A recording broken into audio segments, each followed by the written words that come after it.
இந்த வாரத்தில் எவ்வளவோ டெவலப்மெண்ட்ஸ் நடக்குது. பட் நீங்கள் கேட்குற கேள்வி எனக்கு புரியுது. என்ன சார் எல்லா விஷயத்தையும் கலாய்ச்சினீங்க, என்ன டெத்துக்கு போனால் கூட சிரிச்சுன்னு இருப்பீங்க போல இருக்குதுன்னா என்ன பண்ண முடியும் சார்? அங்கேயும் வந்து யாராவது வளர்றாங்க. அன்றைக்கி இப்படி தான் ஒரு டெத்துக்கு போயிருந்தேன். ஒருத்தர்கிட்ட வந்துட்டு அந்த இறந்து போனவருடைய மகன் அப்படி என் பக்கத்தில் ஆயிடுச்சுன்னு வந்துட்டு this is Nagaraj son of dead பாடின்றாரு. நீங்கள் எப்படி சிரிக்காமல் இருப்பீங்க? இவர் செத்துட்டார், யார் இன்ட்ரடியூஸ் பண்ணாரோ அவர் செத்துட்டார், டெட் பாடி வந்து உட்காந்துச்சு. ஸோ இந்த மாதிரி விஷயங்கள் நடக்கும்போது என்ன பண்ணுறது? சீரியஸாக நடிக்க தெரியல, ஜாலியாகவே இருந்துடலான்ட்டு. பட் ஆனாலும் நான் வந்து ரொம்ப சீரியஸ் ஆகி கண்ணில் எனக்கு தண்ணி வந்து ஒரு 1 hour நான் அழுதேன்னா ரீசெண்டான ஒரு விஷயம். Mister Rajesh Khanna, the first super star cine ஃபீல்டில் எனக்கு தெரிஞ்ச முதல் சூப்பர் ஸ்டார் அவர் தான். பட் இவங்க தப்பாக மீடியாவில் வந்து ஒரிஜினல் சூப்பர் ஸ்டார்ன்றாங்க. அப்போ ரஜினி, அமிதாப்லாம் டூப்ளிகேட் சூப்பர் ஸ்டாராக கிடையாது. அத்தனை பேருமே ஒரிஜினல் சூப்பர் ஸ்டார் தான், அவங்கவுங்க காலகட்டத்தில் சூப்பர் ஸ்டார். ஸோ இது முதல்ல இந்த ட்ரெண்ட் ஆரம்பித்தவர் ராஜேஷ் கண்ணா. ராஜேஷ் கண்ணாவை ஏன் உங்களுக்கு ரொம்ப பிடிக்கும்னா, நான் முதல்ல ஃபேசினேட் ஆகி ஃபேன் ஆனது எப்போனா 73, 74 அந்த பீரியடில் ஒரு குர்த்தா ஃபஸ்ட்டு டைம் லைஃப்பில் ஒரு குர்த்தா போடுறேன். ஏன்னா அது ராஜேஷ் கண்ணா குர்த்தான்னாங்க. அவர்கிட்டேருந்து புடிங்க போட்டுக்கல, ராஜேஷ் கண்ணா பாப்புலரைஸ் பண்ணார் குர்த்தாவை. ஸோ சாண்டல்வுட் கலர் குர்த்தாவை போடும்போது நமக்கும் அப்படி நடகிடலாம் மாறி அந்த ஹேர் ஸ்டைல்லாம் அப்படி பண்ணி ராஜேஷ் கண்ணா மாதிரியே பண்ணணும்னு தோணும். எப்படி எஃபெக்டேஷனாக ராஜேஷ் கண்ணா வந்து அப்படின்னு ஒரு கண்ணு அப்படி மூடின்னு தலையை லைட்டாக ஆட்டுவார்.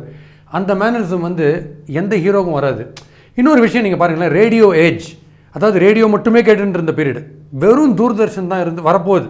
அந்த பீரியடில் கூட ஒரு பாட்டை கேட்கும்போது கண்ணு முன்னாடி ராஜேஷ் கண்ணா வராருன்னா எத்தனை ஹீரோஸால் அதை பண்ண முடியும் அந்த மேஜிக்கு?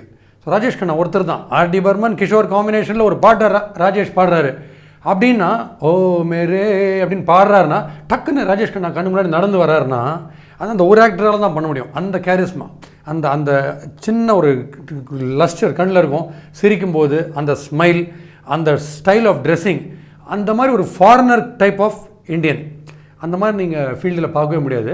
ஸோ அந்த மாதிரி ஒருத்தர் நம்மிடையே இல்லைங்கும்போது கண்ணில் கண்டிப்பாக தண்ணி வரும். ஸோ ராஜேஷ் கண்ணாவுடைய பாடல்களில் பண்ணுற நடிப்பு எங்கேயான கை கால் எக்ஸ்ட்ராவாக ஆடுதா இல்லை தலைகளை எக்ஸ்ட்ராவாக ஆடுதான்னு பார்த்தீங்கன்னா மோஸ்ட் கேஷுவல். ஏஜா மொஹாபத் அந்த பாட்டு கட்டி பார்த்தாங்களா இருக்கு பாருங்கள், அந்த படத்தில் வர அந்த குடிச்சிட்டு பாடுற பாட்டில் கூட எக்ஸஸாக ஓவர் ஆக்டிங்லாம் இல்லாமல் கேஷுவல் மேனரிசம்ஸ் அண்ட் மூமெண்ட்ஸ்லேயே பண்ணியிருப்பார். அந்த பாட்டெல்லாம் நீங்கள் பாருங்கள், உங்களை எத்தனை இயர்ஸ் பேக் அவர் கொண்டு போகிறான்றதை நீங்கள் கண்டிப்பாக ஒத்துப்பீங்க. So hats off to Rajesh Khanna, the only ladies man who manage to close his eyes வேர்ல்டுலேயே. The one and only Rajesh Khanna, the original super star அப்படின்னு சொல்லக்கூடாது, த ஃபஸ்ட்டு சூப்பர் ஸ்டார்னு வேணால் சொல்லலாம். ஓகே.